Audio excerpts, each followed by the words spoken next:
भारत रत्न किसानों के मसीहा चौधरी चरण सिंह के जीवन के कुछ सच्चाइयों के ऊपर आज का जो प्रसंग है, एक बार सुनकर आपकी आंखें खुल जाएंगी। चौधरी चरण सिंह किसानों के नेता व किसान के बेटे थे। दुर्भाग्य से उनका जो जीवन था, जो उनको चाहिए था, वो नहीं मिल पाया और उनके दुर्भाग्य के साथ भारत के किसानों का दुर्भाग्य भी जुड़ गया था। सुनिए तो जानिए, भारत के किसान, कृषि प्रधान देश के किसान प्रधानमंत्री चौधरी चरण सिंह के बारे में कुछ महत्वपूर्ण तथ्य। चौधरी चरण सिंह का जन्म 23 दिसंबर 1902 में बुलंदशहर जिले के नूरपुर गांव उत्तर प्रदेश में हुआ था। चौधरी मीर सिंह जाट उनके पिताजी बहुत ही छोटे से किसान, सामान्य किसान थे। उनके घर हुआ था। चौधरी चरण सिंह की प्रारंभिक शिक्षा सरकारी स्कूल में शुरू हुई। उन्होंने बीएससी, इसके बाद एमए और एलएलबी करने के बाद राजनीति में प्रवेश किया। चौधरी साहब उस समय भारत के किसान की दयनीय स्थिति से बखूबी परिचित थे। पिता मीर सिंह के साथ उन्होंने खेती में खूब हाथ बटाया था। किसान की मेहनत तथा किसान की पैदा की गई फसल आदि का उन्हें पूरा ज्ञान था। यहाँ चाणक्य महाराज की एक बात याद आती है।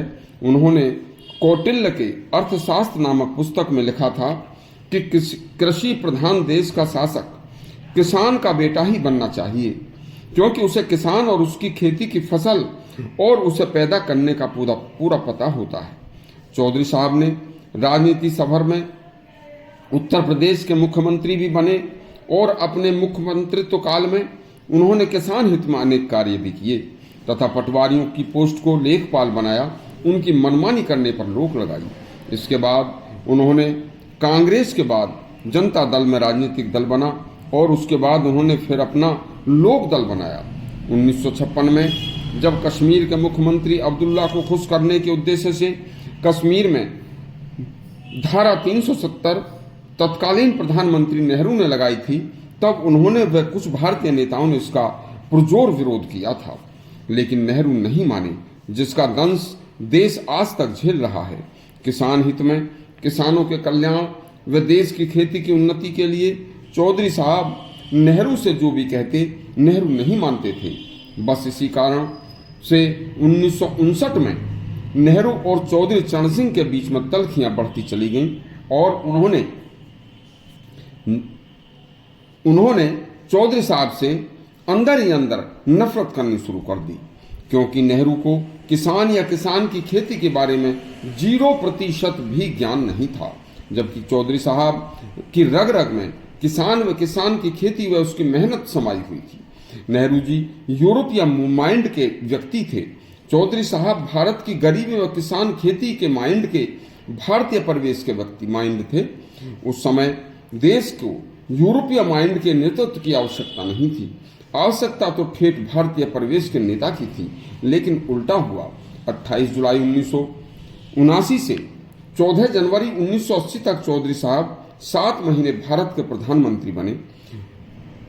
लेकिन नेहरू की तरह उनकी बेटी इंदिरा गांधी भी चौधरी साहब से अंदर ही अंदर नफरत किया करती थी और उसी एक कुटिल नीति के तहत चौधरी साहब को अपने 48 सांसदों के साथ इंदिरा गांधी ने ही प्रधानमंत्री भी बनाया था और एक दिन भी लोकसभा में नहीं जाने दिया। यह इंदिरा गांधी की कुटिल राजनीति का हिस्सा था। 1977 से 1978 तक उत्तर प्रदेश के मुख्यमंत्रित्व काल में वह मुख्यमंत्री रहे, तब किसान हित में अनेक उन्होंने कार्य किए। जमींदारी उन्मूलन में चौधरी साहब ने अति महत्वपूर्ण भूमिका निभाई। भूमि सुधार अधिनियम पर उन्होंने बहुत जोर दिया था। जिस समय किसानों की न कोई कहने वाला था न कोई सुनने वाला था, ऐसे समय में किसान मजदूर के हिमायती बनकर किसान के मसीहा के रूप में उतरकर कार्य किए। नेहरू व उनकी बेटी चौधरी साहब से पीवी नरसिंह राव से भी बराबर ईर्ष्या किया करते थे, क्योंकि पीवी नरसिंह राव भी एक जमीनी सच्चे भारतीय परिवेश के नेता थे। चौधरी साहब की 4 बेटी व 1 बेटा अजीत सिंह थे। बेटा अजीत विदेश में पढ़ रहे थे। चौधरी साहब उत्तर प्रदेश के मुख्यमंत्री थे, तो बेटे की पढ़ाई व उसकी फीस के लिए उन्होंने अपना एक प्लाट बेचकर पैसा दिया था। मुख्यमंत्री रहते हुए भी उनके पास अपने बेटे की पढ़ाई और उसकी फीस के लिए पैसा नहीं था। उनकी ईमानदारी व उनकी पवित्रता की यह भी एक मिसाल है। 29 मई 1987 को उनकी मृत्यु हुई थी। उस दिन देश के किसानों का एक मसीहा उन्हें बीच में ही छोड़कर चला गया था। इस तरह के और भी सच्चे किस्से सुनने के लिए हमारा चैनल सब्सक्राइब करें और घंटी दबाएं। धन्यवाद।